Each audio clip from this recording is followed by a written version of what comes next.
All right. Let's move on here. College football championship weekend. We'll try to observe the clock a little bit on this one since there are actually a bunch of games.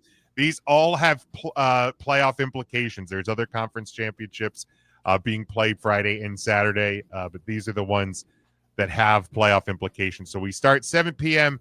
Eastern time on Friday on ESPN. It's the Sun Belt Conference Championship. 8-4 Troy travels to number 25 James Madison University, 11-1, a 22.5 point home favorite. You're over under 47.5. All right, look, James Madison's very good. Obviously, with a spread like that, it's an incredibly good team. But Troy's been here. Like, this isn't Troy's first run to the championship game. It's just one-on-one. My man Troy against my man James Madison. Guy versus guy, mano and mano at the 50-yard line. And I don't think James Madison's going to get in 22 more licks than Troy is. I'm going to take Troy to get a few good shots in. I find it hard to believe Troy doesn't at least show up in a championship game. That spread's insane. I'll take Troy to cover, but Madison for the win. And at 47.5, I guess if I don't want them to cover that spread, I'll take the under. Yeah, I was gonna say if you're gonna take the Troy, if it goes over, it's not gonna be pretty. Look, no offense to Troy, he seems like a good guy and everything. But a couple weeks ago, thank God they weren't playing at home for this. We traveled down to Buc-ee's just south of beautiful James Madison University, right there along 81 in Virginia. So we headed down there. Stopped at Buc-ee's. I gave the wave to the stadium as I do when we go to Florida. So I like James Madison a lot. Heck, I share a name with the guy. So give me them. I'm going to take them to cover. And 47.5. Troy's going to score a few points, but James Madison's just going to obliterate them at home en route to the Sun. James Madison just scores 48 points. Be like, well, there it is. There it is. There's the over. All right. Friday night, 8 p.m. Eastern time on ABC. It's the American Athletic Conference Championship. Number 24, North Texas. They are 11-1, a 2.5 point road favorite at number 22, Lane, who's 10-2. You're over under on this one, Sean. 66.5. A couple of defensive schools here. Ooh, defensive struggle. My goodness. Look, I tried to come to Tulane's side earlier, just a few weeks ago, and I tried to say Tulane I was going to ride the green wave to a correct pick, and they let me down. The only time I've grabbed a hold of the green wave, and it never even crested. So I find it hard to jump on that again, especially because I really like North Texas. I would like to see them in the playoff if we're going to get two of these teams from this weekend in. I'd love North Texas to be one of them. Give me them to cover the 2.5 on the road. And I mean, if Vegas likes the points, I do too. Let's push that over. North Texas. Let's go for 70, guys. Let's do it. Yeah, I mean, you can't get a spread like this outside of the Big 12 and not expect me to take the over. Right. It seems like a lot, but I'm gonna trust the numbers here. Give me the over. And North Texas seems to be the hotter hand. I know Tulane has fought their way hard to get into the top 20. And I guess good on the committee for recognizing some of these G5 schools. And I know that's been the struggle over the last couple of years. People saying they don't get any respect. So maybe we'll get one that can make a little noise. I'm like, how are these tiny schools in the top 25? And then later we'll do our power rankings, and I'm like, I can't even figure out who number 9 is. But I'm gonna take North Texas to get the cover, Nice. Get the road win, and most likely, even if James Madison picks up the win, that should punch a ticket, no matter what, for North Texas into the college football playoff. Yeah, regardless of what happens, I think the winner of the AAC is going to get that berth because both these teams are ranked. Obviously, if Tulane would win, they would hold. Right, Tulane's right there too. Yeah. They would hold over James Madison. North Texas, with getting a win over a ranked team, I think should probably hold. So James Madison is hoping for some craziness in some other games. We'll talk about that. The last one on Friday, 8 p.m. on Fox. It's your Mountain West Conference Championship. UNLV 10-2, and they travel to the Blue Field at Boise State, who 8-4, and a 3.5 point home favorite. You're over under 58.5. I don't know. I mean, Boise State with 4 losses. Now I know obviously they played a tough schedule. Like they scheduled some very large out of conference games, including the Irish. So that's got to affect that. But man, they took one on the chin from South Florida. But they've played hot lately. Maybe the hot hand's the way to go. And it's on the Blue Field. That place is going to be nuts. Go ahead, give me Boise State. Why not? Let's take the home crowd. Let's take the Blue Field. Let's take them to cover 3.5, and I will take the. That's a lot of points. I know it doesn't feel like as ludicrous. Give me the Boise State defense to show up. Let's keep it just under. Keep UNLV off the board. It is over. Yeah, I think if Boise's going to win, I think limiting UNLV's offense is going to be the key. So I will also take the under in this one. And look, I'll go straight homer. I won't even try to disguise it on this one. Notre Dame probably needs some help apparently because we live in fucking bizarro world all of a sudden. So yeah, give me Boise State to win. Give one more boost to Notre Dame's schedule. A conference champion with a winning record on the board. Hell, Miami would probably lose to them too. But yeah, give me Boise State to. Well, no, because they beat South Florida, who beat. Well, that's true. That's true. So when you do math, Miami should be 5th. That's true. That's true. What am I thinking? Give me Boise State to cover that 3.5 as well. Now we move to some of the bigger games, theoretically speaking. On Saturday, noon Eastern time on ABC from Arlington, Texas, AT&T Stadium. The Big 12 title game, number 11 BYU. They are 11-1, taking on now number 4 Texas Tech, who is 11-1, a 13.5 point favorite. Your over-under is 50.5. Yeah, if BYU wins this game, that's going to really mess everything up. This is the one we really need to go one way. This one's got to go the way it's trending. And I don't see any reason why it's going. I mean, the only thing here would be if they wouldn't cover the spread, I guess, in my opinion. I think they're gonna. Look, BYU, great season, obviously, but that coach just got his money. That money's coming. Sure is. Doesn't have to play for anything. Crumble cookies and the Mormon church.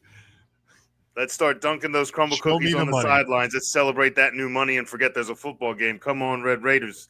Let's take that and win this by 15. All right. And in doing so, just push this over 2. Let's do that.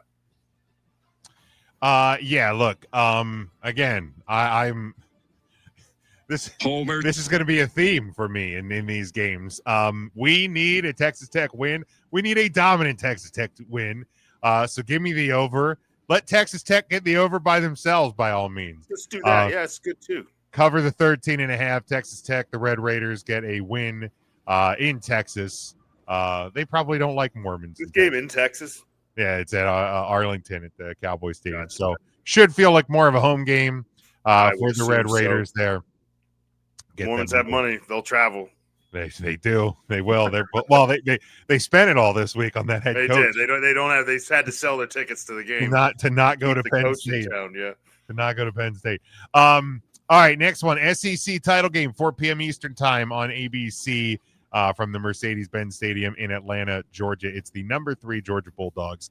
They are 11-1, a 2.5 point favorite against number 9 Alabama, who is 10-2. You're over under 47.5. Let's keep this simple. I'm going to make something up about why I'm picking it, and you're going to just be honest and say it's the homer pick. I'm going to take Georgia to cover the 2.5 because I want them to absolutely crush them. And so let's do that. Let's take Georgia to crush Alabama, put a 3-loss team. You put a 3-loss team ahead of us. Just do it. Like, I mean, it's insane. But at least that, like, shakes out the bottom end of that thing. Let's do that. Georgia, crush them. Ooh, 47.5. Over. Go with the theme. Yeah. Okay. So earlier this year, because we've seen this game this year, and the question was going to be: does Kirby Smart have a Nick Saban problem, or does Kirby Smart have an Alabama problem? Right? Alabama versus Georgia, like it just Georgia. Yeah, like it. And Kirby Smart is 1-7 against Alabama. His only win came in the 2022 national championship game. Otherwise, he has been very unsuccessful. Sure. However, Homer, we need this. We still fucking need this. I don't understand. I don't understand. It doesn't make sense. So I'm going to give Kirby Smart the benefit of the doubt and say regular season games don't matter when playing Alabama. Yeah, what matters, it's not real. They're not real. What matters is you play them in the biggest games, the SEC title game, in this instance, as big as it gets.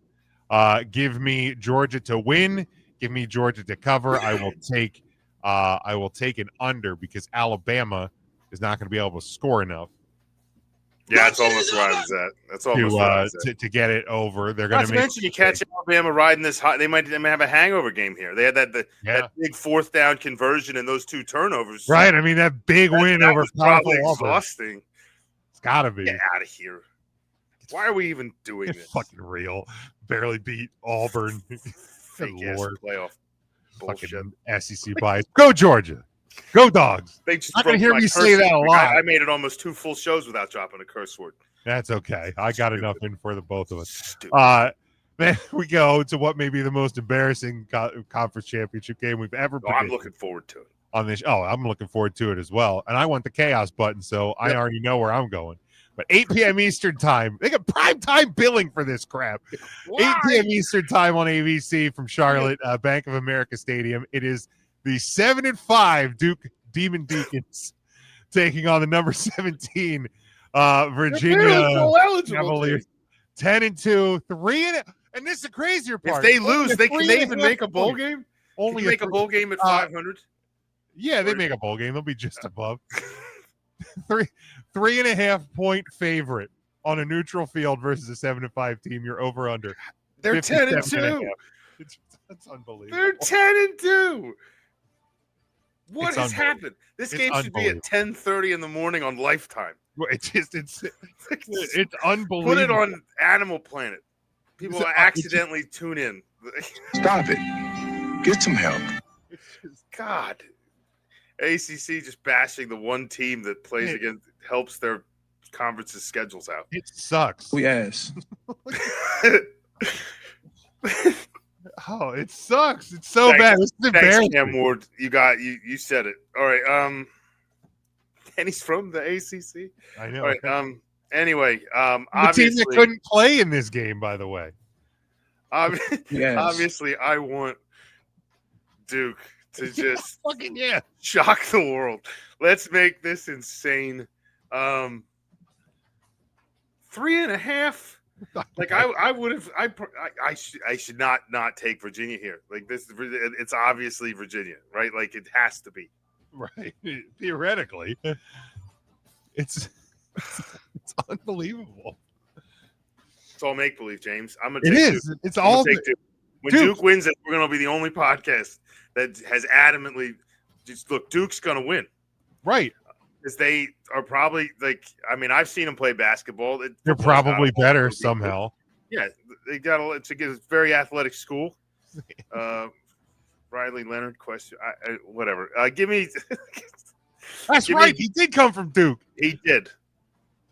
Pure pedigree of. And now he's playing on a team whose uniforms look like Duke's. It's all copacetic. James, they're 10-2. How? All right, give me Duke, hands down. Duke done. And the under. Duke's powerful defense slows down the Virginia Cavaliers. Nothing is over. Well, it's got to be. If you're seeing points put up on the board, it ain't Duke that's doing it. I want this game to be Duke in like a 13-6 final. I was saying, if you something like 9-7, yeah, Duke, 9-2, either 2 touchdowns and a safety, or a touchdown, 11 missed extra point, but a game-winning field goal. 3 field goals and 11 points. 11-6 with a missed extra point. I wonder what the weather in Charlotte's supposed to be this weekend. I hope it's like perfect too. Like, no reason this game should be close, but like, just no matter what, it just they find a way to like make it dog shit. Oh no, chance of rain, like 30%. So no, cloudy, crappy. Yeah, the weather that God makes deserves this game. Yeah, Duke in the under, absolutely. Hit the freaking here, guys. Give me hit the chaos button. I'm over this. Vegas. Get your bets in. I'm over this season. Get them in. All right, last one, 8 p.m. Eastern time on Fox from Lucas Oil Stadium in Indianapolis. Somehow college football, or college game day, doesn't go to a game where the number 2 team in the country and the number 1 team in the country. Where are they? Are they at Georgia, Alabama? Of course they are, Sean. You know that. You know the answer to that question. They're going to God's conference. All the time. We don't get Indiana. They're going to God's conference, Sean. It's all a show. Hoosiers and the Buckeyes. It's a TV show. Hoosiers and the Buckeyes. I know, but you can't mess with the SEC, I suppose. Yeah, number 2 Indiana, the other game. 12-0. They take on number 1 Ohio State, also 12-0. Unfortunately, they are a 5.5 point favorite. Are the Buckeyes? You're over under 48.5. Look, I've been telling you Ohio State's good the whole time. I've told you Ohio State was going to wind up slapping Michigan around. Took a few more quarters than I said. But now Day's got his win against Michigan. And I think he has a little hangover here. I think Indiana's ready to play. I think while Ohio State was preparing for the game that they came to play, it was basically a playoff it was basically a championship game before a championship game before a playoff. They've got a heck of a run here for the Buckeyes. Right. They know that the conference is, or the playoffs not in question. It's just a matter of where. So I don't think they're in any danger of even falling out of a bye here. So I'm going to just go out there and say that while Indiana was preparing for their end of their schedule, was looking at this game, right? Like, this is one. Now, there is some risk because you could run into them again. Good. You can't throw every stop. But if I'm Indiana, I wouldn't mind entering that as a 1 seed and just proving to the world that you're worth something. I'm going to take the Hoosiers in the Big Ten championship game, not only to cover, but to win outright. And I'm going to take it with the over. I think Indiana's going to score way more points than any team has this year against Ohio State and really cause more chaos. It's a small amount of chaos, but all the chaos we can get. Let's get the Hoosiers at number 1. Somehow Georgia wins and then passes them. Well, of course. I mean, they beat Alabama. So I say they beat a 9th-ranked team, Sean. That's no brainer. That's a 9th-ranked team that just had a comeback win over Auburn. Sean. Alabama also jumps Ohio State then, and they're like, well, they lost to the number 1 team. And they lost to a great team. Georgia's number 1. Look, I've called into question Ohio State all season. They haven't played anybody. There was points early in the game on Saturday where it looked like it could have gone another way.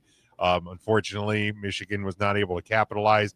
I still think that there are imperfections in this Ohio State team. There probably are in Indiana as well. They struggled in a few games, but I think they're set on this one. And I know it's not a far drive from Columbus, but people from Columbus spent a lot of money and drove in a dangerous snowstorm last weekend to go to a certain other game. So I think you're going to see a heavy Indiana contingent here.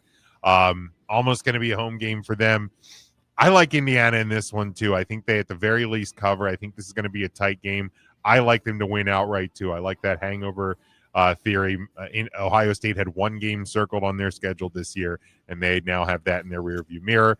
And I think it's going to be over. Both these offenses can score, and I think we'll see a little bit of a shootout on Saturday night in Indy. Well, I'll tell you what, if it winds up being a pool of SEC teams and then a couple Big Ten, I would not mind it if this wound up as a preview of the national title game. If Notre Dame's out, like if they somehow screw us out of this, go Big Ten. I don't want any. I just shock. Yeah, I'm fucking over the SEC. Texas Tech, woo. as many. Yeah, Texas. I'd much rather Texas Tech than Ohio State's. Give me somehow find me a way to get Indiana and Texas Tech in there. And I think if I bring back up the if I can bring back up the graphic there. Of course, Lord knows. Yeah, so it would be Indiana and assuming Texas this Tech. stays. So the bracket doesn't reseed. So if Indiana and Texas Tech were to keep advancing, they would play in the national title game. So yeah, if Notre Dame's out, that's my dream. That's my dream. Oh, I'm just saying that if the top 4 doesn't shake up, if that. That's true. Yeah, if Indiana moves to 1, because they're all playing. If Indiana, you're right. The craziest part is we could actually see a rematch of the Big Ten title game in the playoff quarterfinal. Could. But yeah, you're right. That would change places because of because of what happens on Saturday. So that's where we are going to put the book. All right, well, that was a great podcast. Yeah. We are going to close the book on college football for the week.